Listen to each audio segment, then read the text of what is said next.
உங்கள் தங்க நகையை விற்று பணம் பெற நம்பிக்கையான நிறுவனம் மேக்ஸ் கோல்ட். கால் 04445454545. கைரோப்ராக்டிக் ட்ரீட்மெண்ட் அவசியமான ட்ரீட்மெண்ட்டா? இந்த சத்தத்தெல்லாம் நாங்கள் நிறைய இன்ஸ்டாகிராம் வீடியோஸ்லாம் பார்க்கும்போது பயமா இருக்கு. நீங்க ஓகேவா? அந்த சவுண்ட் எதனால வரும்னா அந்த ஃப்ளூயிட்ல கேஸ் பபிள்ஸ் இருக்க வாய்ப்பு இருக்கு. ஒரு எலும்புக்கும் இன்னொரு எலும்புக்கும் நடுவில் இருக்கிறது வந்து அந்த டிஸ்க்னு சொல்லுவாங்க. ஸோ இப்போ நீங்க சொன்ன மாதிரி இதுதான் நாங்களாம் அங்கே போனா டிஸ்க் நகண்டுருச்சு கரெக்ட். ஆமா ஆமா ஆமா சொல்றேன், அதுதான் இது. இப்போ சில பைக்ஸ்லாம் பார்த்தீங்கன்னா ரொம்ப இப்படி அக்ரெசிவாக இருக்கும், இப்போ பெண்ட் பண்ணி ஓட்டுற மாதிரி இருக்கும். அது வந்து பார்க்கறதுக்கு நல்லா இருக்கும். ஸோ நீங்கள் அதை எடுத்துட்டு 100 கிலோமீட்டர் 50 கிலோமீட்டர் டெய்லி ஓட்டினீங்கன்னா பேக் பெயின் வரதான் செய்யும். ஆனால் ஸ்கூட்டி நார்மலாக எடுத்துட்டு போகிறவங்களுக்குமே அந்த பேக் பெயின் வருது இல்லை? அது ஸ்கூட்டியில் நீங்கள் எப்படி உட்காருங்கிறத பொறுத்து. We want you to be sitting this way. இப்படி கூன் போட்டு ஓட்டினீங்கன்னா பெயின் வரும். பேக்கில் மட்டும் இல்லை, கழுத்துலேயும் வரும். போனில் பிரச்சனை வராது. போன் வந்து ஹார்ட் டிஷ்யூ. பட் நீங்கள் இப்போ நேராக உட்காரது போல் இப்படி கூன் போட்டே உட்காந்திங்கன்னா அப்போது ஒரு வாட்டர் பாக்கெட்டை ஒரு சைடு ஸ்குவீஸ் பண்ணோம்னா இன்னொரு சைடு வில் ஸ்ட்ரெச் இல்லையா? ஸோ ஃப்ரண்ட்டில் ஸ்குவாஷ் பண்ணும்போது பேக்கில் it will start to stretch. So கண்டினியூஸாக அது ஸ்ட்ரெச் ஆகும்போது ஸோ அது பேக்லேருந்து வர்ற முக்கியமான நரம்பு சயாட்டிக்காங்கிற நரம்பு. ஸோ அந்த நரம்பில் அழுத்தும் போது உங்களுக்கு அந்த பெயின் கால்லலாம் ரேடியேட் ஆகும், ரொம்ப சிவியர் பெயின். இப்போ சயாட்டிக்கா இந்த மாதிரி முதுகு வலி இதுக்கெல்லாம் உங்களோட ட்ரீட்மெண்ட்?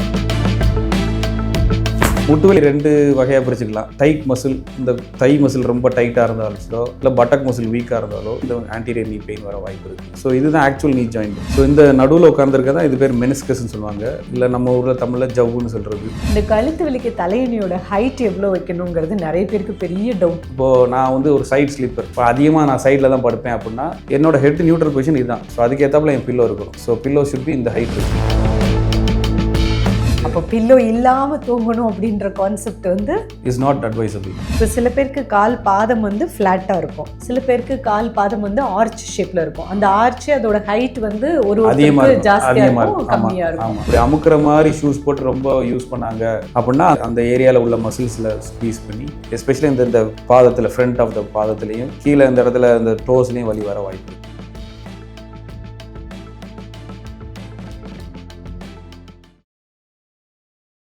மேனிப்புலேட்டிவ் ஃபிசியோதெரபிஸ்ட் டாக்டர் சுரேஷோட கிளினிக் ஃபிசியோ ஃபர்ஸ்ட் அசோக் நகரில் இருக்குது. அங்கே தான் நம்ம வந்திருக்கோம். ஏன் அப்படின்னா இன்றைக்கி நிறைய பேருக்கு கழுத்து வலி, முதுகு வலி, முழங்கால் வலி அப்படின்னு கஷ்டப்படுறாங்க. அது எப்படி க்யூர் பண்ணிக்கிறது அப்படிங்கிறது physiotherapy plus chiropractic pain treatment அப்படிங்கிற ஒரு ட்ரீட்மெண்ட்டில் ட்ரீட் பண்ணிகிட்ருக்காங்க. பட் அது வந்து நிறைய பார்க்கும்போது இந்த சத்தம்லாம் வரும். அது எவ்வளோ தூரம் உண்மைன்னு தான் இன்றைக்கி பார்க்க போகிறோம். பார்க்கலாம். இந்த எலும்பு முறிகிற சத்தம் கேட்கும்போது இந்த வலிக்கெல்லாம் எப்படி ட்ரீட்மெண்ட் இருக்க முடியும், எப்படி ட்ரீட்மெண்ட் இருக்கும் அப்படின்னு க்யூரியஸாக இருக்கேன். Roll slightly towards me. அப்படியே roll back. One more. Right. So இந்த இடம் உங்களுக்கு ஸ்டிஃப். நிறைய பேர் இப்படியே உட்காந்துருக்கனால இந்த இடம் ஸ்டிஃபாக இருக்கும். You want we can work on the lower back also. கால் 2 நீட்டிக்கோங்க, இந்த முட்டியை மடக்குங்க, அப்படியே வச்சுக்கோங்க. லாக்கெட். இந்த கை எப்படி வச்சுக்கோங்க அப்படிங்க. ஸ்டே. ரைட். ஸோ நீங்கள் யாருக்கோ எலும்பு உடைச்சிட்டு இருக்கீங்க. முடிச்சாச்சு. டாக்டர் வணக்கம். வணக்கம்.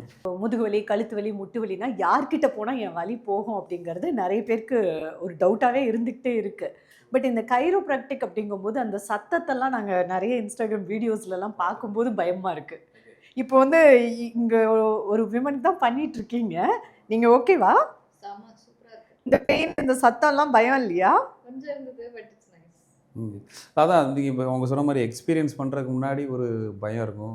ஏன்னா அது நிறைய பேர் நினைப்பாங்க அந்த சவுண்ட் கேட்கும்போது போன் எதுவும் உடஞ்சிரும், அந்த மாதிரி எதுவும் ஆகாது. இது ஒரு சேஃபான ட்ரீட்மெண்ட் தான். அந்த சவுண்ட் எதனால வருதுன்னா நான் சொன்ன மாதிரி ஜாயிண்ட்டில் எல்லா ஜாயிண்ட்டுங்கிறது 2 எலும்பு மீட் பண்ணுறோம். அந்த மீட் பண்ணுற இடத்துல அந்த சைனல் ஃப்ளூயிட்னு ஒரு ஃப்ளூயிட் உள்ளே இருக்கும். அந்த ஃப்ளூயிடில் கேஸ் பபிள்ஸ் இருக்க வாய்ப்பு இருக்குது. ஸோ அந்த ஜாயிண்ட்டை ஒரு லெவலுக்கு மேலே மூவ் பண்ணும்போது இல்லை ஃபாஸ்ட்டாக த்ரஸ்ட் பண்ணும்போது அந்த கேஸ் பபிள் பாப் ஆகிறதுனால உங்களுக்கு அந்த சவுண்டு கேட்குது. ஸோ அதனால் போன் உடையவோ அந்த மாதிரி எதுவுமே போன் நகண்டுவோ போவோ அது மாதிரி வாய்ப்பு இல்லை. ஸோ இதுதான் நம்மளோட ஸ்பைனல் கார்டில் முதுகெலும்பு. ஆமாம். ஸோ இதில் 33 எலும்பு இருக்குது, இல்லை வெர்டிப்ரான்னு சொல்லுவோம். ஸோ ஃபஸ்ட்டு 7 வந்து கழுத்துக்கு, நடுவில் 12 வந்து அப்பர் பேக்குக்கு, கீழே அந்த லம்பார் ரீஜன் சொல்கிற கடைசி பேக்குக்கு 7, அப்புறம் கீழே சேக்கரம் இருக்குது. இது வந்து கழுத்துல இருந்தே ஸ்டார்ட் ஆகுது. ஆமாம், இது கழுத்தில் இருந்து ஒரு எலும்புக்கும் இன்னொரு எலும்புக்கும் நடுவுல இருக்கிறது வந்து அந்த டிஸ்க்னு சொல்லுவாங்க. ஸோ இப்போ நீங்கள் ஓ, சொன்ன மாதிரி இதுதான் நாங்கெல்லாம் அந்த போனா டிஸ்க் நகண்டுருச்சு டிஸ்க் கரெக்ட். ஆமாம் நகண்டுருச்சு ஆமாம் சொல்றாங்க. ஆமாம் சொல்கிறேன். அதுதான் இது மெயினாக எப்படின்னா மிட் பேக்கில் இந்த தொராசிக் ரீஜனில் நகலாது, அதிகமாக அஃபெக்ட் பண்ணுறது லோவர் பேக்கில். ஸோ உங்களுக்கு இப்போ இந்த லாஸ்ட் 5 எலும்பு தான் லோவர் பேக் உள்ளது. லம்பார் வெர்டிப்ரான்னு சொல்லுவாங்க. நீங்கள் கேள்விப்பட்டிருப்பீங்க L1 to இப்போ எம்ஆர்ஐலாம் பார்த்தேன். So L1 L2 L3 L4 L5. L stands for lumbar. Okay. So அதான் L1. So this is 5 4 3 2 1. So இந்த 5 தான் பேக்குக்குள்ள எலும்புகள். ஓகே.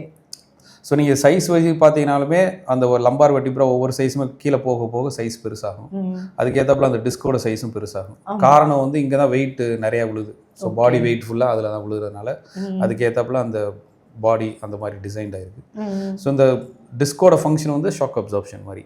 ஸோ நீங்கள் உட்காரும்போது அந்த டிஸ்க் ஸ்குவீஸ் ஆகிக்கிட்டே இருக்கும். ஸோ நீங்கள் சொன்ன மாதிரி ப்ரொலாங்டாக உட்கார்றவங்களுக்கோ இல்லை நிறையா ஹெவி வெயிட் ரெப்படேட்டிவாக தூக்குறவங்களுக்கு இந்த டிஸ்கில் பல்ஜ் இல்லை டேரு இல்லை நீங்கள் சொன்ன ப்ரொலாப்ஸ் வர வாய்ப்பு இருக்குது.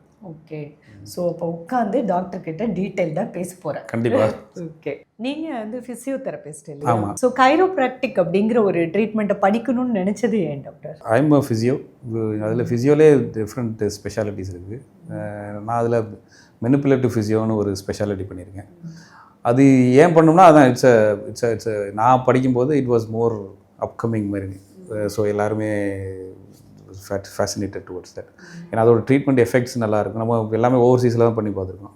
ஸோ அதனால் I wanted to study about it. So I went to UK and did my masters there. அங்கே படிச்சுட்டு I came and started this. So ஃபிசியோதெரபிக்கும் கைரோப்ராக்டிக்கும் என்ன டிஃப்ரென்ஸு? ட்ரெடிஷ்னல் ஃபிசியோவில் பார்த்தீங்கன்னா நிறையா எக்ஸசைசஸ்ஸு அந்த மாதிரி மசில் ரிலேட்டட் ஒர்க் பண்ணுவோம். அது மாதிரி எக்ஸசைஸ் சொல்லி தரது, மிஷின்ஸ் யூஸ் பண்ணுறது, இந்த IFT, இந்த அல்ட்ராசவுண்ட், இந்த ஷார்ட் வேவ், அந்த மாதிரி மிஷின்ஸ் யூஸ் பண்ணி நிறையா ட்ரீட்மெண்ட் பண்ணுவாங்க.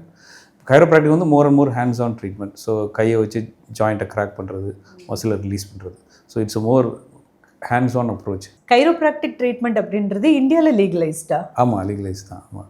So it's usually it's from western கண்ட்ரீஸ்லேருந்து தான் வந்துச்சு ஆக்சுவலாக. ஸோ US UK எல்லாத்துலேயுமே இது ரொம்ப வருஷமாகவே இருக்குது. நம்ம ஊரில் இப்போ தான் it is starting to come. ஆமாம். இப்போ நீ பெயின் அப்படிங்கும்போது மோஸ்ட்லி என்ன மாதிரியான மூட்டு வலிக்கெல்லாம் இங்கே வர்றாங்க? அது உங்களோட இந்த போன் ஸ்ட்ரக்சர்ஸ் வச்சு எக்ஸ்பிளைன் பண்ண முடியுமா? ஷூர். முட்டு வலி நான் சொன்ன மாதிரி 2 வகையாக பிரிச்சுக்கலாம். ஒன்று வந்து யங் பீப்புள். யங்னா எனி ஒன் ஃப்ரம் 12 13 டீனேஜில் இருந்தே முட்டி வலி வர வாய்ப்பு இருக்குது. From there to then up to 70 80 வரைக்கும் கூட முட்டி வலி வரும். ஸோ யங்கர் பீப்புளுக்கு வர்றது இந்த ஆன்டீரியர் நீ பெயின்னு சொல்லுவாங்க. அவங்களுக்கு பெயின் வர்றது பார்த்திங்கன்னா இந்த ஏரியாவில் தான் வரும் மெயினாக. ஓகே. நவ் இது இந்த இந்த இந்த இந்த எலும்பு பேர் பெட்லான்னு சொல்லுவாங்க. இந்த ஃப்ரண்ட்டில் உட்காந்துருக்கு. ஓகே.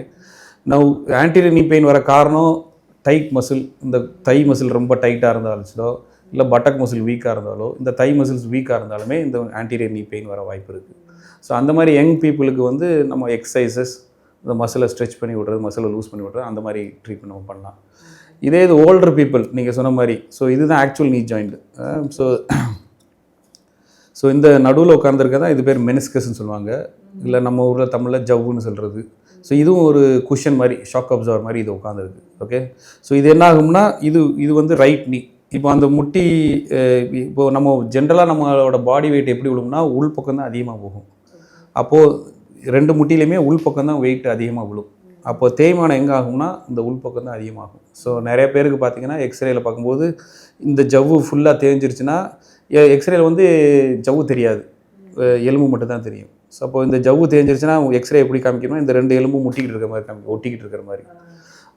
அது ஒரு சைடு ஒட்டிக்கிட்டு இருக்கும், இன்னொரு சைடு பார்த்தீங்கன்னா கேப் இருக்கும். ஸோ கேப் இருந்தால் அது நார்மல், அந்த இடத்துல ஜவ்வு இருக்குன்னு அர்த்தம். கேப் இல்லைன்னா 2 எலும்பு அதுதான் முட்டில ஜவ்வு தேஞ்சிருச்சு, முட்டி தேஞ்சிருச்சு அப்படினு சொல்றாங்க. எக்ஸாக்ட்லி அதான். ஸோ அப்போ கம்ப்ளீட்டாக தேஞ்சிருச்சு அப்படிங்கும்போது அதுக்கு அவங்களுக்கு நீங்கள் சொன்ன மாதிரி நீ ரீப்ளேஸ்மெண்ட்டும் மற்றபடி அந்த ஆர்த்தோபெடிக் சர்ஜரி தான் ஒரே ஆப்ஷன். சார் அதான் அவங்களோட லைஃப் ஸ்டைலை பொறுத்து. இப்போது சில பேர் வந்து அந்த பெயினை மேனேஜ் பண்ணிக்குவாங்க. கொஞ்சம் பெயின் மேனேஜ் பண்ணிக்கிட்டு கொஞ்சம் எக்ஸசைஸ் பண்ணி அதை மெயின்டைன் பண்ணுறேன், எனக்கு வயசாகிடுச்சு, நான் சர்ஜரி வேணாம் அப்படின்ட்டாங்கன்னா அவங்களுக்கு சும்மா எக்ஸசைஸ் கொடுக்கும். சில பேருக்கு அவங்களுக்கு லைஃப் ஸ்டைலே, அவங்க குவாலிட்டி ஆஃப் லைஃபே அஃபெக்ட் ஆகுது. என்னால் எங்கேயுமே போக முடியல, பக்கத்தில் கூட நடக்க முடியல, எந்த ஃபங்க்ஷனுக்கு போக முடியல, அந்த மாதிரி எனக்கு லைஃப் ஸ்டைல் அஃபெக்ட் ஆகுது, பேசிக் ஆக்டிவிட்டீஸே பண்ண முடியலன்னா தென் டெஃபினெட்லி ஒரு TKR நீ ரீப்ளேஸ்மெண்ட் பண்ணுறது வில் ஹெல்ப். ஸோ அதுக்கு முந்தின பெயின் வரைக்கும் வந்தது முட்டி வலி அப்படின்னா நீங்கள் ஆமாம், அதான் நான் சொன்னேன், அந்த அந்த தேய்மானமே ஒரு இந்த மைல்டு மாடரேட் சிவியர் அப்படி கிளாஸிஃபை பண்ணிக்கலாம். ஸோ சிவியர் வந்து 2 எலும்பும் ஒட்டிக்கிட்டு இருக்கிறது, மைல்டு மாடரேட்டில் வந்து கொஞ்சம் தேய்மானம் இருக்குது அப்படி. ஸோ அந்த மாதிரி பேஷண்ட்ஸை நம்ம பார்க்கலாம். கம்ப்ளீட் ஃபுல்லாக சிவியராக தேஞ்சிருச்சு அப்படிங்கும்போது நம்மளோட ரோல் அதில் பெருசாக ஒன்றும் இல்லை. இந்த கழுத்து வலிக்கு தலையணையோட ஹைட் எவ்வளோ வைக்கணுங்கிறது நிறைய பேருக்கு பெரிய டவுட்டாகவே இருக்கும். சில பேர் தலையணை வந்து ரொம்ப சப்பையாக வச்சுருப்பாங்க, சில பேருக்கு 2 தலைவணிலாம் வச்சாதான் தூக்கமே வரும். ஸோ கழுத்து வலியும் தலையணையும் அப்படின்னா நீங்கள் என்ன டிப்ஸ் கொடுப்பீங்க? கரெக்ட். ஃபஸ்ட்டு ஒரு நம்ம தலைவணி நம்மளுக்கு கரெக்டாக இருக்கா இல்லையா அப்படிங்கிறத எப்படி கண்டுபிடிக்கிறோம்னா, காலையில் எந்திரிக்கும் போது வலி இருக்கக்கூடாது. இப்போ நீங்கள் நைட்டு தூங்கும்போது கூட வலி இருக்கணும். நீங்கள் வேலை பார்க்குறீங்க, ஃபுல் டே எனக்கு பெயின் இருக்குது, நெக் பெயின் இருக்குது அப்படின்னா நீங்கள் ரெஸ்ட் எடுத்துகிட்டு காலைல எந்திரிக்கும் போது பெயினே இருக்கக்கூடாது, ஆர் மினிமல் பெயின் இருக்கணும். நீங்கள் தூங்க போகிறது காரணம் நான் எந்திரிக்கும் போது அதிக வலி இருக்குன்னா தென் அந்த பில்லோ உங்களுக்கு வந்து சப்போர்ட்டிவ் இல்லைன்னு அர்த்தம். ரெண்டாவது, அதே மாதிரி பேக் பெயினுக்கும் பெட்டுக்கும் நல்ல கார்லேஷன் இருக்குது. இப்போ பெட்டு உங்களுக்கு சரியான பெட் இல்லைன்னா காலைல எந்திரிக்கும் போது பெயின் அதிகமாகவும் இருக்கும், ஸ்டிஃப்னஸ் இருக்கும், டைட்டாக இருக்கும். எந்திரிச்சோடனே அவங்களால நேராக நிற்க முடியாது, ஸ்லைட்டாக குனிஞ்சே நிற்பாங்க. ஸோ அப்போ அது 2க்கும் அந்த மாதிரி இருந்துச்சுன்னா தென் நீங்கள் அதை பற்றி யோசிச்சாகணும். உங்கள் பெட்டு சரி பண்ணணும், இல்லை நெக் பில்லோவை சரி பண்ணணும். So neck first. இப்போது நான் வந்து ஒரு சைட் ஸ்லீப்பர், இப்போ அதிகமாக நான் சைடில் தான் படுப்பேன் அப்படின்னா என்னோடய ஹெட் நியூட்ரல் பொசிஷன் இதுதான். ஸோ அதுக்கேற்றாப்புல என் பில்லோ இருக்கணும். ஸோ பில்லோ ஷுட் பி இந்த ஹைட் இருக்கணும். அப்படின்னா தான் நான் ஐம் சைட் ஸ்லீப்பர். ஸோ அதிகமாக அது எல்லாமே ஒரே பொசிஷனில் தூங்க மாட்டோம். அதிகமாக நம்ம இதில் தூங்குறோம்னு பார்க்கணும். நான் அதிகமாக நான் 2 சைடுமே படுக்கிறேன்னா அந்த பில்லோ இந்த சைஸில் இருக்கணும், அதுவும் ஃபர்மாக இருக்கணும். சைட் ஸ்லீப்பர் ஓரமாக சரிஞ்சு படுத்து. ஆமாம். சரி, இப்போ நீங்கள் சொன்ன மாதிரி இப்போ நிறைய பேர் ஒரு மித்து என்னன்னா பில்லோ இல்லாமல் தூங்குங்க அப்படிங்கிறாங்க. அது தப்பு. பில்லோ இல்லாமல் எப்படி தூங்க முடியும்? கான்செப்ட் என்னன்னா, சின்ன பில்லோ யூஸ் பண்ணுங்கள், இல்லை தின் பில்லோ யூஸ் பண்ணுங்கள், இல்லை பில்லோ யூஸ். இப்போ நான் ஒரு சைட் ஸ்லீப்பர், இப்போ நான் இந்த சைடில் தான் படுக்கிறேன். இப்போ நான் சின்ன பில்லோ யூஸ் பண்ணுறேன், இல்லை பில்லோ யூஸ் பண்ணாமல் தூங்குறேன்னா என் கழுத்து எப்படி போகும்? நான் இப்படியே நைட்டு ஃபுல்லாக படுக்கிறேன்னா என்ன ஆகுது? இந்த சைடில் உள்ள சதைகள்லாம் அப்படியே வலிக்கும். எக்ஸாக்ட்லி ஸ்ட்ரெச் ஆகிக்கிட்டே இருக்குது இல்லையா? இந்த சைடு உள்ள மசில்லாம் ஷார்ட் அண்ட் டைட் ஆகிக்கிட்டே இருக்குது. இப்போ இந்த சைடில் இருந்தால் எனக்கு இந்த நரம்பு எல்லாமே கழுத்துல இருந்து இந்த வழியாக தான் வருது. சரியா? அப்போ நான் இப்படியே பண்ணும்போது அந்த நரம்புல அந்த நரம்பை ஸ்குவாஷ் பண்ணுறதுக்கு வாய்ப்பு இருக்குது, இந்த சைடில் உள்ள மசிலை ஸ்ட்ரெச் பண்ணுறதுக்கு வாய்ப்பு இருக்குது. ஸோ இதே மாதிரி படுத்துகிட்டே இருந்தேன்னா எனக்கு 2 சைடுமே வலி வர வாய்ப்பு இருக்குது. ஸோ ஹெட்டு வந்து நியூட்ரலாக இருக்கணும், இப்படி போகக்கூடாது. 2-3 பிள்ளை வச்சு இப்படி தூங்கினா இப்படி போயிடும் கழுத்து. ஸோ அது மெயின். ஓகே. இப்போ நீங்கள் ஒரு மேலே பார்த்து தான் படுப்பேன், ஸோ அது அந்த மாதிரி ஸ்லீப்பர். அதிகமாக நான் நிமிர்ந்து படுப்பேன், எப்போவா தான் சைடில் படுப்பேன்னா உங்களுக்கு ஒரு medium size pillow. So my head should be in this position. So pillow இல்லாமல் தூங்கினேன்னா கழுத்து இப்படி போயிடும், 2 பில்லோ வச்சு படுத்தேன்னா இப்படி போயிடும். ரெண்டுமே நல்லது இல்லை. ஸோ அதுதான் கான்செப்ட். நீங்கள் பில்லோ இல்லாமல் தூங்கணும் அப்படின்ற கான்செப்ட் வந்து இஸ் நாட் அட்வைசபிள். கரெக்ட் இல்லை. ஆமாம். ஓகே. நீங்கள் வந்து பில்லோ வச்சு தான் தூங்கணும், அப்படின்னா தான் ஸ்பைன் ஹெட்டு நியூட்ரல் பொசிஷனில் இருக்கும் உங்களுக்கு. இப்போ அதுக்கு தான் நிறைய இது பார்த்தீங்கன்னா இந்த கர்வச்சர் அடாப்ட் பண்ணுற மாதிரி இந்த சர்விக்கல் பில்லோலாம் நிறையா வந்துருச்சு. ஸோ அந்த மாதிரி நிறையா மார்க்கெட்டில் இருக்குது. நீங்கள் அதுதான் வாங்கணும்னு அவசியம் இல்லை. பட் எனி ப்ராப்பர் பில்லோ நீங்கள் இந்த பொசிஷன், நீங்கள் இப்போ சைடில் படுக்கிறீங்கன்னா படுக்கும்போது உங்கள் ஃபேமிலி மெம்பர்ஸை பார்க்க சொல்லுங்கள், கழுத்து எப்படி ஸ்ட்ரைட்டாக இருக்குதா இல்லை ஒரு சைடு சாயுதான்னு. அதை நீங்கள் கரெக்ட் பண்ணிட்டாலே போதும். அதேமாதிரி பெட்டு வந்து கொஞ்சம் ஃபேமாக இருக்கணும். ஸோ இப்போ நீங்கள் அழுத்தும் போது ஒரு 1/2 இன்ச் தான் உள்ளே போகணும், ரொம்ப சாஃப்டாக இருக்கக்கூடாது. ஆமாம், ரொம்ப சாஃப்டாக இருந்தால் ஸ்பைனை சப்போர்ட் பண்ணாது, உங்கள் ஸ்பைனும் வளைய ஆரம்பிச்சிடும் உங்களுக்கு. அப்போ உங்களுக்கு ஹார்டாக இருக்கணும், கொஞ்சம் ஹார்டாக இருக்கிறது பெட்டர்.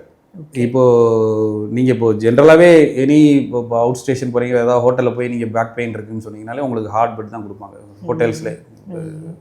அதுக்கு காரணம் அதுதான் உங்களுக்கு சப்போர்ட்டிவாக இருக்கும், உங்களுக்கு ஸ்பைனை சப்போர்ட் பண்ணும். ஜென்ரலாக தரையில் படுக்கிறது ஈவன் பெட்டர், ஏன்னா தரை ஹார்ட் சர்ஃபேஸ் இல்லையா உங்களுக்கு. இப்போ நிறைய பேர் பார்த்தீங்கன்னா பேக் பெயின் இருக்கவங்களுக்கு தரையில் படுக்கிறது ப்ரிஃபர் பண்ணுவாங்க. அதனால தான் சஜஸ்ட். எக்ஸாக்ட்லி, ஏன்னா அது ஸ்பைனை வந்து சப்போர்ட் பண்ணி. இன்னொன்று, முதுகு வலி இருக்கும்போது காலுக்கு 2 பில்லோ வச்சு அந்த காலை உயரமாக வச்சு ஹைட்டு கொடுத்து படுத்தா அந்த முதுகு வந்து டவுனாக இருக்கும்போது முதுகு வலி கேட்கும் அப்படின்னு சொல்லி. அதான் அது வந்து டெம்பரரியாக பண்ணிக்கலாம், காலை மேலே தூக்கி வைக்கணும் அவசியம் இல்லை. இந்த காலுக்கு அடியிலே 2 பில்லோ கூட கொடுத்து இந்த மடக்கி வச்சு கூட படுக்கலாம். அப்போ அந்த பேக்கில் உள்ள அந்த மசில்குள்ள டென்ஷன், அந்த நர்வுக்குள்ள டென்ஷன்லாம் கொஞ்சம் கம்மியாகும். ஸோ அது எப்படின்னா ரொம்ப அக்யூட் பெயின், ரொம்ப சிவியர் பெயின் இருக்கவங்களுக்கு அந்த மாதிரி கொடுத்தா அது ஹெல்ப் பண்ணும். அதுக்கான டெய்லி அப்படி படுக்கணும்னு அவசியம் இல்லை. But especially if you're side sleeper நீங்கள் அப்படி பண்ணவே முடியாது. இப்போ நான் வந்து சைடில் தான் படுத்து எனக்கு தூக்கம் வரும், எனக்கு மேலே பார்த்து கொஞ்ச நேரம் படுப்பேன். பட் ப்ரிடாமினாக நான் சைடில் படுத்து தான் தூங்குவேன் டீப் ஸ்லீப்பில். ஸோ என்னையால் அது அந்த பொசிஷன் அச்சீவ் பண்ணவே முடியாது. இப்போ குதிங்கால் வலி, ஆங்கிள் பெயின் இதுக்கெல்லாமே கைரோப்ராக்டிக் மெத்தடில் ட்ரீட்மெண்ட். ஆமாம், வி டூ தட். எஸ். அது குதிகால் வலி, அதான் இப்போ நீங்கள் இப்போ இந்த பிளான்டர் ஃபேசைட்டிஸ்ன்னு நிறையா சொல்லுவாங்க, கேள்விப்பட்டிருப்பீங்க நீங்கள். குதிகாலில் எலும்பு வளருதுன்னு சொல்லுவாங்க, அதுதான் பிளான்டர் ஃபேசைட்டிஸ் சொல்வது. அதுக்கு முக்கியமான காரணம் ஃபுட்வேர் சேஞ்ச். அதாவது நீங்கள் நார்மல் ஸ்லிப்பர் இல்லாமல் வேறு ஏதாவது ஸ்லிப்பர் போட்டிருந்தீங்க அப்படின்னா அது மாதிரி வர வாய்ப்பு இருக்குது. இன்னொரு முக்கியமான காரணம் டைட் காஃப் மசில். இந்த காஃப் மசில் ரொம்ப டைட்டாக இருந்துச்சுன்னா குதிகாலில் பிளான்டர் ஃபேசியான்னு ஒரு ஜவ்வு இருக்குது, அதில் லோடு அதிகமாக விழுந்து அந்த இடத்துல பெயின் வர வாய்ப்பு இருக்குது. ஸோ அதுக்கு நம்ம கண்டிப்பாக டெஃபினட்டாக ட்ரீட் பண்ணணும். இந்த மாதிரி பேஷண்ட்ஸ்க்கு எப்படி பெயின் இருக்குன்னா, காலையில் அதிகாலையில் எந்திரிக்கும் போது பெயின் இருக்கும். ஸோ எந்திரிச்சு ஃபஸ்ட்டு டைம் காலை ஊண்டும் போது அவங்களுக்கு வலி அதிகமாக இருக்கும். இல்லை ரொம்ப நேரம் உட்காந்துட்டு ஆஃப்டர் பீரியட் ஆஃப் ரெஸ்ட் உட்காந்துட்டு எந்திரிக்க நடக்கும்போது அந்த குதிகாலில் வலி இருக்கும். ஸோ அதான் பிளான்டர் ஃபேசைட்டிஸ் சொல்லுவாங்க. அதுக்கு டெஃபினட்டாக அது காஃப் ஸ்ட்ரெச்சஸ், காஃப் மசிலை நல்லா ரிலீஸ் பண்ணி விட்டோம்னா அவங்களுக்கு நல்லா ரிலீஃப் இருக்கும். ஒரு வலி அப்படின்னு சொல்லி உங்ககிட்ட வந்தால் எத்தனை செஷன் ட்ரீட்மெண்ட் எடுக்க வேண்டி இருக்கும்? நம்மகிட்ட நிறைய பேஷண்ட் ஒரே செஷன்லேயே பெட்டராக இருக்காங்க. அதுக்கப்புறம் வருஷக்கணக்காக மாசக்கணக்காக வலி வச்சுட்டு இருக்கிறவங்களாம் நிறைய பேர் இருக்காங்க எனக்கு தெரிஞ்சு. ஆமாம், வர சொல்லுங்கள். அசிஸ்டன்ட் ஒரே செஷன்லேயே மேக்ஸிமம் நிறைய பேருக்கு சரி பண்ணிடுவோம். அதுக்கப்புறம் அவங்களுக்கு கொஞ்சம் எக்ஸசைஸ் கொடுப்போம், அதையும் அவங்க ஃபாலோ பண்ணணும். ப்ளஸ் அந்த லைஃப் ஸ்டைல் சேஞ்சஸ் நம்ம அட்வைஸ் கொடுக்குறத ஃபாலோ பண்ணாங்கன்னா அவங்களுக்கு பெர்மனண்ட்டாகவே பெயின் ரிலீஃப் இருக்கும். மோஸ்ட்லி கழுத்து வலி, முதுகு வலி சொல்லுவாங்க, பட் ஷோல்டர் பெயினும் நிறைய பேருக்கு இருக்கும்ல. அந்த மாதிரி பேஷண்ட்ஸ் என்ன கம்ப்ளைண்ட்ஸ்லாம் எடுத்துகிட்டு வருவாங்க? ஷோல்டர் பெயினுமே ரெண்டாக பிரிச்சுக்கலாம். ஒரு பெரிய ப்ராப்ளம் நிறைய பேருக்கு ஷோல்டரில் வர்றது நீங்கள் கேள்விப்பட்டிருப்பீங்க, frozen shoulder. Frozen shoulder nothing, இதுதான் என்னோட லெஃப்ட் சைட் ஷோல்டர் காம்ப்ளெக்ஸ். இப்படி தான் உட்காந்துருக்கேன் ஷோல்டர், சரியா? ஸோ இப்போ இந்த ஃப்ரோசன் ஷோல்டர் என்ன ஆகும்னா, அந்த அவுட்டர் பார்ட்டில் இந்த ஜவ்வுன்னு சொல்லுவாங்க, கேப்சூல்னு ஒரு எலாஸ்டிக் பேண்ட் மாதிரி நினச்சிக்கோங்களேன். அது இப்படி இந்த ஷோல்டர் ரெண்டு எலும்பையும் பிடிச்சிக்கிட்டு இருக்குது. அந்த ஜவ்வு அப்படி இறுகிடும். ஸோ அப்போ இருக்கும்போது அந்த பேஷண்ட்ஸுக்கு we call them frozen shoulder. அதுக்கு அது அன்ஃபார்ச்சுனேட்லி அது உடனே சரியாகாத கண்டிஷன். அது ஸ்லோவாக தான் பெட்டர் ஆகும். But it will definitely get better. But கொஞ்சம் உடனே சரியாகாது. ஸோ அதுக்கு வி கிவ் தம் எக்ஸசைஸ், கொஞ்சம் அட்வைஸ், அண்ட் மெயினாக அவங்க பிளட் சுகர்ஸை கண்ட்ரோலில் வச்சுக்கணும். அதையும் வச்சுக்கணும், எக்ஸசைஸ் ரெகுலராக பண்ணணும். அது ரெண்டும் பண்ணாங்கன்னா அந்த ஃப்ரோசன் ஷோல்டரும் பெட்டர் ஆகிடும். அதர் சைடு இஸ் மோஸ்ட்லி ஏதாவது மஸ்குலர் இன்ஜுரிஸ். நீங்கள் சொன்ன மாதிரி ரொட்டேட்டர் கஃப்னு குரூப் ஆஃப் மசில் இருக்குது. இப்போ யங் அத்லீட்ஸ் இருக்காங்க, விளையாடுறாங்க, இல்லை ராக்கெட் ஸ்போர்ட்ஸ் நிறையா விளையாடுறவங்க, பேட்மிண்டனோ டென்னிஸோ ரெகுலராக விளையாடிக்கிட்டே இருக்காங்க. அப்போ என்ன ஆகும்னா அவங்க விளையாடுறாங்க, தட் இஸ் குட். பட் ஆனால் அதுக்கேற்றாப்புல எக்ஸசைஸ் பண்ண மாட்டாங்க. இந்த ஷோல்டர் மசிலெல்லாம் ஸ்ட்ரென்தன் பண்ணிக்கிட்டே நீங்கள் ஸ்மாஷ் அடிச்சிங்கன்னா பிரச்சனை இருக்காது. பட் மசிலுக்கு எதுவுமே எக்ஸசைஸ் கொடுக்காம நீங்கள் அடிச்சுக்கிட்டே இருந்தீங்க அப்படின்னா, இல்லை ஃபாஸ்ட் பவுலிங் போட்டுகிட்டே இருந்தீங்கன்னா, தென் அந்த உள்ளுக்குள்ளே ரொட்டேட்டர் கஃப்னு ஒரு குரூப் ஆஃப் மசில் இருக்குது, அதில் ஏதாவது இன்ஜுரி ஆக வாய்ப்பு இருக்குது. ஸோ அந்த மாதிரி பேஷண்ட்ஸும் நிறையா பார்க்குறோம், especially fast bowlers, badminton players, not just professional players இல்லை, general middle age people who are going for general fitness kind of weekly 2-3 times விளையாடுவாங்க. அவங்களுக்கு இந்த பெயின் ரொம்ப காமன். ஸோ அவங்களுக்கு ஆல்சோ அந்த மசிலை ரிலீஸ் பண்ணுறது, ஜாயிண்ட்டை கிராக் பண்ணுறது, அண்ட் மெயினாக அகெயின் ரீஹாப் எக்ஸசைஸ் கொடுத்து அவங்களுக்கு அந்த மசிலை ஸ்ட்ரென்தன் பண்ணுறதுக்கு வீக் கிவ் தம் அட்வைஸ். செருப்புக்கும் கால்வலிக்குமே நிறைய தொடர்பு இருக்குது இல்லை? இப்போ நிறைய பேர் பிராண்டட் ஷூஸ் தான் பர்ச்சேஸ் பண்ணணுன்ட்டு போவாங்க. சில பேர் கஸ்டமைஸ்டாக ஆர்டர் பண்ணியும் வாங்கி போட்டுக்கிறாங்க. அப்புறம் ஹை ஹீல்ஸ் போடுறது, பிளாட்ஃபார்ம் ஹீல்ஸு. ஸோ எது போட்டாலுமே கால்வலின்றது ஒருத்தருக்கு வரதான் செய்யுது. ஸோ இதில் உங்களோட டிப்ஸ் அப்படின்னா என்னவாக இருக்கும்? அதான் சரி, பெயின் அதான் சொன்ன மாதிரி.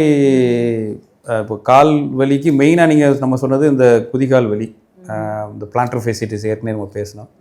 ஸோ இங்கே தான் இந்த பிளான்டர் ஃபேஷியாங்கிறது ஜவ்வு ஆரம்பிக்குது. இங்கேருந்து ஆரம்பித்து அப்படியே போய் அந்த 5 விரலையும் சப்ளை பண்ணுது. ஸோ மெயின் ரீசன் நம்ம பிளான்டர் ஃபேஷியா லோட் ஆகிறதுக்கு இதில் பெயின் வர்றதுக்கு காரணம் ஒன்று இந்த காஃப் மசில், இந்த பின்னாடி கெண்டைக்கால் சதை, அது இங்கே தான் இங்கே தான் இந்த எலும்பு பேர் கால்கேனியம், இதில் தான் போய் அட்டாச் ஆகுது. ஸோ அந்த பிளான்டர் ஃபேஷியாங்கிற ஜவ்வு இங்கேருந்து தான் ஆரம்பிக்குது. ஸோ அந்த ஜவ்வில் வலி வர்றதுக்கு காரணம் இந்த காஃப் மசில், இந்த கெண்டைக்கால் மசில் டைட்னஸ் இருந்துச்சுன்னா இந்த ஜவ்வில் எக்ஸ்ட்ரா லோடு விழுந்து உங்களுக்கு பெயின் இருக்கும். இதுக்கு மெயின் ரீசன் நான் சொன்ன மாதிரி ஒன்று இந்த காஃப் மசில் டைட்னஸ்ஸு, இன்னொன்று இந்த ஃப்ளாட் ஃபுட்டுன்னு சொல்லுவாங்க. கால் அந்த பாதத்தோட ஷேப் கரெக்ட், ஒருத்தருக்கு ஃப்ளாட்டா இருக்கும், சில பேருக்கு மடங்கி ஆர்ச் இருக்கிறதா நார்மல். ஸோ அதிலே 2 டைப் இருக்குது, வெரி ஹை ஆர்ச்சும் இருக்குது, இல்லை அந்த ஆர்ச்சு கீழே இறங்கி இருக்குது, ஃப்ளாட்டாக இருக்குது. இப்போ ஃப்ளாட்டாக இருந்தால் அந்த ப்ராப்ளம் கொடுக்கும். இப்போ நீங்கள் கேட்ட மாதிரி பிராண்டட் ஷூஸோ இல்லை எது பெட்டர்னா, இப்போ அது அவங்க பர்பஸ் பொறுத்து. இப்போ நீங்கள் வாக்கிங், ரன்னிங் அந்த மாதிரி பண்ணுறீங்க அப்படின்னா, நீங்கள் ஸ்பெசிஃபிக்காக உங்கள் ஃபுட்டை அனலைஸ் பண்ணி இப்போ நான் ஒரு லாங் டிஸ்டன்ஸ் ரன்னர் நிறைய மராத்தான் ஓடுறவங்களாம் இருக்காங்க. அவங்களாம் அவங்க கண்டிப்பாக கடைக்கு போய் they will look for a shoe அவங்களுக்கு ஏற்றாப்புல அந்த அவங்களுக்கு ஆர்ச் எப்படி இருக்குதோ அதுக்கு ஏற்றாப்புல அவங்க ரன்னிங் ஷூஸ் சில கடையில் அவங்களே சஜஸ்ட் பண்ணுவாங்க. ஸோ அதில் நீங்கள் பிராண்டட்னா எக்ஸ்பென்சிவ் போகணும் தேவையில்லை, சில சீப்பான கம்பெனிஸும் இருக்குது. They do shoes, running shoes. இப்போ ஆனால் நீங்கள் ரன்னிங் ஓடுறீங்க இல்லை நிறையா நடக்கிறீங்க அப்படின்னா கண்டிப்பாக ரன்னிங் ஷூஸ் தான் யூஸ் பண்ணணும். செருப்பு போட்டு நடக்கிறது இல்லை வெறுங்கால சில பேர் நடப்பாங்க, ஓகே. சில பேர் வெறுங்காலே ரன்னிங் பண்ணுறாங்க. So that is coming up now, அது வேறு டாபிக், அதை பற்றி பேசுவோம். பட் ஜென்ரலாக நம்ம அட்வைஸ் பண்ணுறது என்னென்னா ஒரு proper running shoes with an arch support. So நம்ம நிறையா பார்க்குறது வந்து அந்த ஃப்ளாட் ஃபுட் தான். ஸோ ஃப்ளாட் ஃபுட் இருந்துச்சுன்னா இந்த ஆர்ச் சப்போர்ட் பண்ணுற மாதிரி அந்த ஷூக்குள்ளே ஒரு இந்த ரைஸ் இருக்கும். ஸோ அதான் அந்த மீடியல் ஆர்ச் சப்போர்ட்னு சொல்லுவாங்க. அந்த சப்போர்ட் உள்ள மாதிரி ஷூஸ் வச்சுட்டு நம்ம ஓடணும் இல்லை நடந்தோம்னா பெயின் வராது. இப்போ சில பேருக்கு கால் பாதம் வந்து ஃப்ளாட்டாக இருக்கும், சில பேருக்கு கால் பாதம் வந்து ஆர்ச் ஷேப்பில் இருக்கும். அந்த ஆர்ச் அதோட ஹைட் வந்து ஒரு ஜாஸ்தியாக இருக்கும், கம்மியாக இருக்கும். ஸோ அவங்க அதுக்கு ஏற்ற மாதிரி தான் ஷூ செப்பலும் போடணும். ஆமாம் கரெக்ட். பட் ஜென்ரலாக பார்த்தீங்கன்னா ஆர்ச் கம்மியாக இருக்கவங்க தான் அதிகமாக இருப்பாங்க. இந்த ஹை ஆர்ச் இருக்கிறவங்க ரொம்ப கம்மி. ஸோ இப்போ மோஸ்ட் ஆஃப் தம் அந்த பெஸ்ட் பிளானர்ஸ் ஃப்ளாட் ஃபுட்டு தான் நிறைய பேருக்கு இருக்கு. ஸோ அதனால் அதுக்கேற்றாப்புல அவங்க ஒரு எஸ்பெஷலி அவங்க ஒரு ஸ்போர்ட்டிங் பர்சனோ இல்லை ஒரு லாங் டிஸ்டன்ஸ் ரன்னிங்கோ இல்லை ரெகுலராக நடக்கிற பர்சனாக இருந்தாங்கன்னா அதுக்கேற்றாப்புல அந்த ஆர்ச் சப்போர்ட் உள்ள மாதிரி ஷூஸ் இல்லை ஸ்லிப்பர்ஸ் யூஸ் பண்ணாங்கன்னா அவங்களுக்கு வலி வராது, இல்லைன்னா வலி வர வாய்ப்பு இருக்குது. இன்னொன்று பாயிண்டட் ஷூஸ் போடுறவங்க, ஃபார்மல் ஷூஸ். ஸோ இப்போ இந்த எலும்பு இருக்குது இல்லையா, அது மெட்டடார்சல்னு சொல்லுவாங்க. இதுக்கு நடுவுலலாம் மசில்ஸ் இருக்குது, இன்ட்ரின்சிக் ஃபுட் மசில்னு. இப்போ பாயிண்டட் ஷூஸ் போடுறவங்க வந்து ரொம்ப அதே மாதிரி ஈவன் லேடிஸ் நீங்கள் பார்த்தீங்கன்னா இந்த பார்ட்டி வேர்ஸ்லாம் பார்த்தீங்கன்னா ரொம்ப இப்படி ஸ்குவாஷ் பண்ணுற மாதிரி இப்படி அமுக்கிற மாதிரி ஷூஸ் போட்டு ரொம்ப யூஸ் பண்ணாங்க அப்படின்னா அந்த அந்த அந்த ஏரியாவில் உள்ள மசில்ஸில் ஸ்குவீஸ் பண்ணி வலி வர வாய்ப்பு இருக்குது. ரத்த ஓட்டமே இல்லாமல் போயிடும். ரத்த ஓட்டம் கம்ப்ளீட்டாக போகாது, பட் அந்த மசிலுக்குள்ளே பிளட் ஃப்ளோ ரெஸ்ட்ரிக்ட் ஆக வாய்ப்பு இருக்குது, அதனால வலி வரும். ஸோ அந்த ஸ்குவாஷ் பண்ணிக்கிட்டே இருக்கும்போது உடனே வலி வராது, அதை ரெகுலராக பண்ணுறாங்க. இப்போ அந்த நான் ஒரு ஃபார்மல் ஷூஸ் போட்டு டெய்லி ஆஃபீஸ் போயிட்டு வர்றேன், அது ரொம்ப டைட்டாக இருக்குது, பாயிண்டடாக இருக்குது, அதை போட்டுக்கிட்டே இருக்கீங்கன்னா after few days or weeks எனக்கு பெயின் வர வாய்ப்பு இருக்குது. எஸ்பெஷலி இந்த பாதத்தில் ஃப்ரண்ட் ஆஃப் த பாதத்துலேயும் கீழே இந்த இடத்துல இந்த டோஸ்லேயும் வலி வர வாய்ப்பு இருக்குது. இப்போ நீங்கள் என்ன மாதிரியான செப்பல்ஸ் எதுவும் சஜஸ்ட் பண்ணுவீங்களா? தட்டையாக இருக்குன்னா இந்த மாதிரி செப்பல் சூஸ் பண்ணணும், ஆர்ச் ஷேப்னா இந்த மாதிரி செப்பல் சூஸ் பண்ணணும்னா ஏதாவது இருக்கா? அதான் இப்போது நான் சொன்ன மாதிரி இப்போது உங்களுக்கு ஆர்ச் நார்மலாக இருக்குன்னா நார்மல் ஸ்லிப்பர்ஸ் ஓகே. உங்களுக்கு ஆர்ச் ஃப்ளாட்டாக இருக்குன்னா தென் அந்த ஆர்ச்சை சப்போர்ட் பண்ணுற மாதிரி ஒரு எக்ஸ்ட்ரா குஷன் இந்த இடத்துல வரும், மீடியல் ஆர்ச் சப்போர்ட் சொல்லுவாங்க. அது செருப்போட உள் பக்கத்துலேயே ஒரு ஸ்லைட்டாக ரைஸ் ஆகிருக்கும், ஹைட் இருக்கும். ஸோ அது மாதிரி இருக்கிறது பெட்டர். இப்போ இல்லை உங்களுக்கு கஸ்டமைஸ்டாக வேணாலும் செய்கிறாங்க. இப்போது நிறையா சென்டர்ஸ் இருக்காங்க. அப்போ அவங்க என்ன செய்வாங்கன்னா இப்போ சில பேருக்கு ஒரு காலில் வந்து ஆர்ச் ரொம்ப கம்மியாக இருக்கும், இன்னொரு சைடில் ஓரளவுக்கு நார்மலாக இருக்கும். அவங்களுக்கு கஸ்டமைஸ் நாங்கள் அதுவும் அனுப்பிச்சிடுவோம். ஸோ அவங்க வந்து அந்த ஃபோர்ஸ் பிளேட்டில் நிற்பாங்க, பிளேட் வச்சுட்டு அதில் நடப்பாங்க. ஸோ அது வந்து கம்ப்யூட்டரில் யூ கேன் சி எப்படி வெயிட் பேர் பண்ணுறாங்கன்னு. அதுக்கேற்றாப்புல கஸ்டமைஸ்டாக இன்சோல்ஸும் செய்வாங்க, ஷூஸும் செஞ்சு கொடுக்க இருக்காங்க. ஸோ அது மாதிரியும் ஆப்ஷன்ஸ் இருக்குது உங்களுக்கு. நிறைய பேர் டூ வீலர் ஓட்டுறவங்களுக்கு வர்றது முதுகு வலி, அதுலேயும் சயாட்டிக்கா, அப்புறம் நீங்கள் சொன்ன L4 L5 பெயின் இதெல்லாமே வரும். ஸோ இதுக்கான உங்களுடைய ட்ரீட்மெண்ட் சஜஷன் தான் என்னெல்லாம் இருக்குது? நிறைய நேரம் பைக் ஓட்டுறவங்க இல்லை நிறைய பேர் உட்கார்றவங்களுக்கு பேக் பெயின் வர காரணம் அதான், பொசிஷன் சரியில்லாமல். இப்போ நேராக உட்காந்து ஓட்டாமல் இப்படி உட்காந்து ஓட்டுறது. அதேமாதிரி இன்னொன்றுனா யங்ஸ்டர்ஸ் வந்து இப்போது so I'm a rider, so bike I ride regularly. But சில பேருக்கு கொஞ்சம் தூரம் ஓட்டினாலே பெயின் வருது. அதுக்கு ரீசன் என்ன? ஒன்று ரைடிங் பொசிஷன், நேராக உட்காந்து போட்டாமல் கூன் போட்டு உட்கார்றது. இன்னொன்று என்னென்னா உங்களோட பர்பஸோ அதுக்கேற்றாப்புல பைக்கை நீங்கள் வாங்கணும். இப்போ நீங்கள் ஒரு ரெகுலராக லாங் ட்ராவல் பண்ணுறாள்னா அதுக்கேற்றாப்புல ஒரு பைக்கு சூஸ் பண்ணணும். உங்களுக்கு டிஃப்ரெண்ட் டைப்ஸ் ஆஃப் பைக்ஸ் இருக்குது இல்லையா, உங்களுக்கு டூரர்ஸ்னு சொல்லுவாங்க, க்ரூசிங் பைக்ஸ் இருக்குது. அதேமாதிரி ட்ராக்கில் ஓட்டுறதுக்கு தனி பைக் இருக்குது. இப்போ சில பைக்ஸ்லாம் பார்த்திங்கன்னா ரொம்ப இப்படி அக்ரெசிவாக இருக்கும், இப்படி பெண்ட் பண்ணி ஓட்டுற மாதிரி இருக்கும். அது வந்து பார்க்குறதுக்கு நல்லாயிருக்கும். ஸோ நீங்கள் அதை எடுத்துகிட்டு 100 கிலோமீட்டர் 50 கிலோமீட்டர் டெய்லி ஓட்டினீங்கன்னா பேக் பெயின் வரதான் செய்யும். அது வந்து ஃபுல் அண்ட் ஃபுல் ட்ராக்கில் ஓட்டுறதுக்காண்டி உள்ள வண்டி. ஆனால் ஸ்கூட்டி நார்மலாக எடுத்துகிட்டு போகிறவங்களுக்குமே அந்த பேக் பெயின் வருது இல்லை? அது ஸ்கூட்டியில் நீங்கள் எப்படி உட்காருங்கிறது பொறுத்து. So we want you to be sitting this way. இப்படி கூன் போட்டு ஓட்டினீங்கன்னா பெயின் வரும். பேக்கில் மட்டும் இல்லை கழுத்துலேயும் வரும். இன்னொன்று வந்து லாங் ட்ராவல் பண்ணுறீங்கன்னா பெரிய வீல் பேஸ் உள்ள வண்டி பெட்டர். பட் முக்கால்வாசி வண்டி ஓட்டும் போது ஸ்ட்ரைட்டாக உட்காந்து ஓட்டினாவே பெயின் இருக்காது. எக்ஸாக்ட்லி, அதான் வண்டி ஓட்டும் போது மட்டும் இல்லை, இப்போ சிஸ்டத்தில் உட்காரும் போதோ இல்லை வீட்டில் நீங்கள் லெஷர்லி ஏதாவது டிவி பார்க்குறீங்க, கொஞ்ச நேரம் அப்படி ஸ்லவுச் பண்ணி உட்காறது, இப்படி சாஞ்சு உட்காறது ஓகே. கண்டினியூஸாக உட்காந்திங்கன்னா அதுவும் தொடர்ந்து இப்போ ஒரு நாள் இல்லாமல் அதே மாதிரி மாதக்கணக்கு அதே மாதிரி. இப்போ பைக் ஓட்டுறவங்களுக்கு ஒரு நாளில் பெயின் வராது. அப்படி உட்காரும்போது அந்த போன் ஸ்ட்ரக்சரில் என்ன நடக்குது டாக்டர்? போனில் பிரச்சனை வராது. போன் வந்து ஹார்ட் டிஷ்யூ, அதை வந்து நம்ம வந்து ஏதோ அடித்து உடைச்சாலோ இல்லை ஆக்சிடென்ட் ஆனால் தான் அது உடையும். மற்றபடி இப்போ உட்கார்றதுனால இந்த மாதிரி பேட் போஷனில் அது ஒன்றும் ஆகாது. பட் நீங்கள் இப்போ நேராக உட்காரது போல் இப்படி கூன் போட்டே உட்காந்திங்கன்னா அகைன் நான் சொன்ன மாதிரி இப்போ இந்த டிஸ்க் இருக்கு இல்லையா, ஸோ இந்த டிஸ்க் வந்து ஒரு ஷாக் அப்சார்பர் நான் சொன்னேன். இப்போ நீங்கள் இப்படியே கூன் போட்டுகிட்டே இருந்தீங்க, இந்த சைடு ஃப்ரண்ட்டில் உள்ள டிஸ்க் வந்து ஸ்குவாஷ் ஆக ஆரம்பிக்கும். அப்போது ஒரு வாட்டர் பாக்கெட்டை ஒரு சைடு ஸ்குவீஸ் பண்ணோம்னா இன்னொரு சைடு வில் ஸ்ட்ரெச் இல்லையா. ஸோ ஃப்ரண்ட்டில் ஸ்குவாஷ் பண்ணும்போது பேக்கில் it will start to stretch. So கண்டினியூஸாக அது ஸ்ட்ரெச் ஆகும்போது அதில் டேர் வர வாய்ப்பு இருக்குது. டிஸ்கில் வந்து 2 பார்ட் இருக்குது. ஆன்லஸ்ன்னு சொல்லுவாங்க, அவுட்டர் பார்ட் ஹார்டான கவரிங், உள்ளுக்குள்ள நியூக்ளியஸ்ன்னு சொல்லுவாங்க. ஒரு ஜாம் டோனட்டு மாதிரி இமேஜின் பண்ணிக்கோங்க. உள்ளுக்குள்ள ஜாம் தான் அந்த நியூக்ளியஸ், வெளியில் அந்த ஹார்ட் பார்ட்டு தான் அந்த ஜாம் டோனட்டோட அவுட்டர் பார்ட். ஸோ இந்த இப்படியே இருக்கும்போது அந்த ஸ்ட்ரெச் பண்ணிக்கிட்டே இருக்கும்போது அந்த அவுட்டர் பார்ட்டில் சின்ன டேர் வர வாய்ப்பு இருக்குது. அந்த டேர் பெருசாச்சுன்னா அந்த உள்ளுக்குள்ளே இருக்க நியூக்ளியஸ் அந்த jam can actually come out through that gap. So அதுதான் டிஸ்க் ப்ரொலாப்ஸ்ன்னு சொல்லுவாங்க. டிஸ்க் ப்ரொலாப்ஸ்னால் டிஸ்கே நகன்ற டிஸ்க் ஃபுல்லாக வெளியில் வராது. டிஸ்க்குள்ளே உள்ள அந்த நியூக்ளியஸுங்கிற போது அந்த சின்ன அவுட்ரு பார்ட்டில் டேர் இருந்துச்சுன்னா அது வெளியில் ஒரு டூத் பேஸ்ட்டை பிதுக்கிற மாதிரி தான் ஸ்லைட்டாக வரும். பட் அந்த சின்ன பார்ட்டே வந்துச்சுன்னா இந்த பக்கத்தில் உள்ள இதெல்லாம் அந்த நரம்பு வெளியில் வருது. ஸோ இந்த நரம்பில் அழுத்தும் போது it will be extremely disk inflammation ஆகி நரம்பு அழுத்திட்டு இருக்குன்னு சொல்கிறது. ஆமாம், எக்ஸாக்ட்லி. ஆமாம், டிஸ்க் இன்ஃப்ளமேஷன் இருக்கும், அதே அந்த ப்ரொட்ரூஷன் ஆர் ப்ரொலாப்ஸ்ன்னு சொல்லுவாங்க.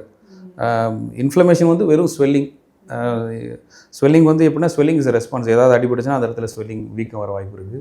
பட் இதில் என்ன, இந்த கேஸில் என்ன ஆகும்னா டிஸ்கில் வந்து உள்ள நியூக்ளியஸ் வந்து வெளியில் அமுக்கிறதுனால அந்த நரம்பில் அழுத்தி அதுதான் அந்த நர்வ் பெயின் வரும். உங்களுக்கு யூஸ்வலாக காமன் பெயின் நிறைய பேர் இந்த சயாட்டிக்கா பெயின் கேள்விப்பட்டிருப்பீங்க. ஸோ அது பேக்லேருந்து வர்ற முக்கியமான நரம்பு சயாட்டிக்காங்கிற நரம்பு. ஸோ அந்த நரம்பில் அழுத்தும் போது உங்களுக்கு அந்த பெயின் கால்லலாம் ரேடியேட் ஆகும், ரொம்ப சிவியர் பெயின் இருக்கும்.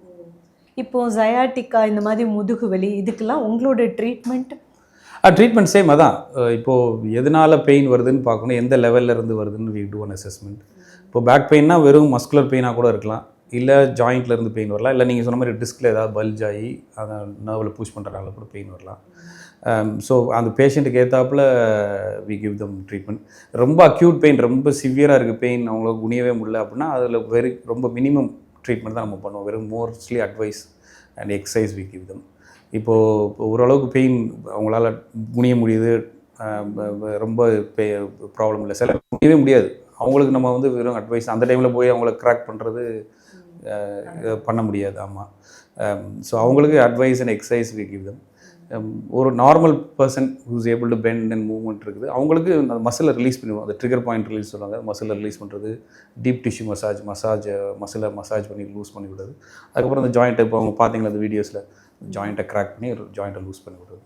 அதுக்கப்புறம் வி கிவ் தம் எக்ஸசைஸ். முக்கியமானது எக்ஸசைஸ் தான். இப்போ எல்லாத்துலேயுமே எனி ட்ரீட்மெண்ட் நம்ம பண்ணுறது எல்லாமே நீங்கள் எக்ஸசைஸ் பண்ணலாம் அது கம்ப்ளீட் ஆகாது. ஸோ உங்களுக்கு நிரந்தரமான தீர்வு வேணும்னா டெஃபினட்டாக எக்ஸசைஸ் பண்ணியே ஆகணும். எக்ஸசைஸ் அண்ட் போஸ்டரல், நம்ம எப்படி உட்காடுறோம், லைஃப் ஸ்டைல் சேஞ்சஸ் அதெல்லாம் பண்ணுறதுனால உங்களுக்கு 100% பெயின் ரிலீஃப் அப்போ தான் கிடைக்கும். ஸோ வலி இல்லாத வாழ்க்கை அப்படின்றது இல்லவே இல்லாமல் ஆகிப்போச்சு. யாரை கேட்டாலும் எங்கேயாவது வலி இருக்குன்றது சொல்லாமல் இல்லை. கரெக்ட். ஓகே, அதே மாதிரி உங்கள் general overall looks and appearance and கான்ஃபிடென்ஸுக்குமே எக்ஸசைஸ் ரொம்ப முக்கியம். So exercise and diet obviously, proper eating habits. So you can see செலிப்ரிட்டிஸ்ன்னு பார்த்தீங்கன்னா ரித்திக் ரோஷன் இருக்கார், ஷில்பா ஷெட்டி, மலைக் அரேரா, நம்ம தமிழ் ஃபீல்டில் Khushbu ma'am and Nadiya ma'am, அவங்களாம் பார்த்தீங்கன்னா அவங்களையும் இப்போ அவங்க ஏஜ் குரூப்பையும் நீங்கள் நார்மலாக நம்ம வீட்டு பக்கத்தில் உள்ள ஏஜ் குரூப் அவங்க எல்லாமே நம்ம வீட்டில் அப்பா அம்மா ஏஜ் குரூப் தான் இருப்பாங்க. அவங்களையும் இவங்களையும் கம்பேர் பண்ணாலே டிஃப்ரென்ஸ் தெரியும், how fit they are and how young they look. So அதுக்கு ரொம்ப முக்கியம். ஸோ எக்ஸசைஸ் பண்ணால் தான் அந்த மாதிரி பாடி ஃப்ரேம் ஸ்ட்ரக்சர் கிடைக்கும். அதே ஃபேஸுமே உங்களுக்கு நல்லா க்ளோ ஆகும், பிரைட் ஆகும். Because blood flow to the face is going to improve. உங்களுக்கு வேர்க்கும் போது இந்த ஸ்வெட் போர்ஸ்லாம் ஓப்பன் ஆகுது. உங்களுக்கு இந்த பரு வர்றது, அந்த மாதிரி ஸ்கின் ரேஷஸ், ஸ்கின் ப்ராப்ளம்ஸ்லாம் வராமல் இருக்கும். ஸோ ப்ராப்பர் எக்ஸசைஸ் ஓவரால் எல்லாத்துக்குமே நல்லது.